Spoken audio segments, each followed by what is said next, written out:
여러분 안녕하십니까? 정권이 바뀔 때까지 날린다 시사깡통의 핵펀치입니다. 요즘 안 그래도 날도 더운데 날이 가면 갈수록 우리 대한민국의 상황이 참으로 암울해지는 것이 너무 슬프지만 그럴수록 마음을 강하게 먹고 힘내시기 바랍니다.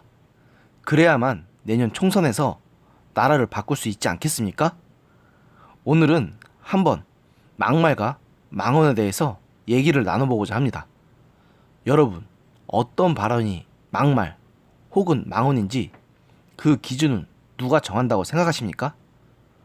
보통 통상적으로는 그 말이 사회 통념상 전혀 받아들일 수 없는 그런 극단적인 말이나 상대의 감정을 뒤집어 놓은 말을 막말이라고 할 수 있을 것입니다. 하지만 아프고 쓰라린 진실을 지적하는 말은 받아들이는 사람이 받아들이지 못한다고 해서 그걸 막말이라고 할 수 있을까요? 그건 막말이기보다는 직설이라고 해야 할 것입니다. 물론 상대를 배려하는 마음은 떨어지지만 때로는 그런 직설이 필요할 때도 있기 마련입니다. 단적으로 잘못된 아이에게 잘못을 지적할 때에는 따끔하게 잘못한 부분을 일러주고 다시는 그러지 않겠다는 다짐을 아이에게 받아야 하지 않겠습니까? 이런 건 막말이 아니죠. 최근 자유한국당 의원들은 무슨 말만 하면 무조건 막말이나 망언 프레임에 갇히고 있습니다. 저 역시 자유한국당을 그다지 좋아하진 않지만 그들이 하는 본질적인 메시지보다 부차적인 부분에 집착해서 그 말을 막말로 만드는 것은 본질을 흐리는 짓이라고 생각합니다. 단적으로 지난 3월 나경원 원내대표의 국회 연설을 보십시오. 거기서 언론은 나경원 대표가 문재인 대통령이 김정은의 수석 대변이라는 낯뜨거운 이야기를 듣지 않게 해주십시오 라고 했던 그 부분을 악의적으로 왜곡해서 나 대표가 문 대통령을 김정은의 대변이라고 했다는 식으로 보도했습니다. 지금 자유한국당에게 쓰여져 있는 망언, 막말 프레임은 거의 이런 식으로 왜곡된 경우가 많습니다. 정작 막말이나 망언에 있어서는 현 정부의 인사들이나 여당 인사들도 만만치 않습니다.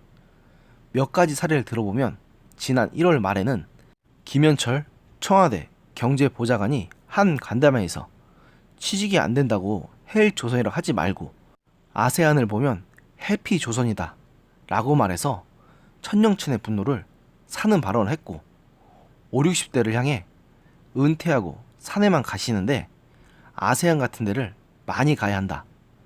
박항서 감독도 베트남에서 새 감독이 필요하다고 해 가서 인생의 이모작 대박을 터트린 것이다 라고 말해서 여론의 문매를 맞았고 결국 김 보좌관은 얼마 못 가 사퇴했습니다.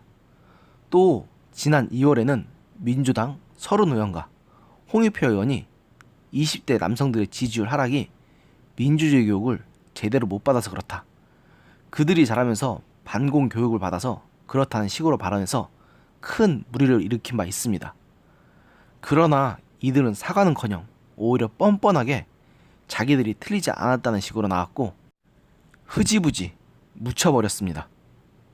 이런 건 막말이 아닌가요?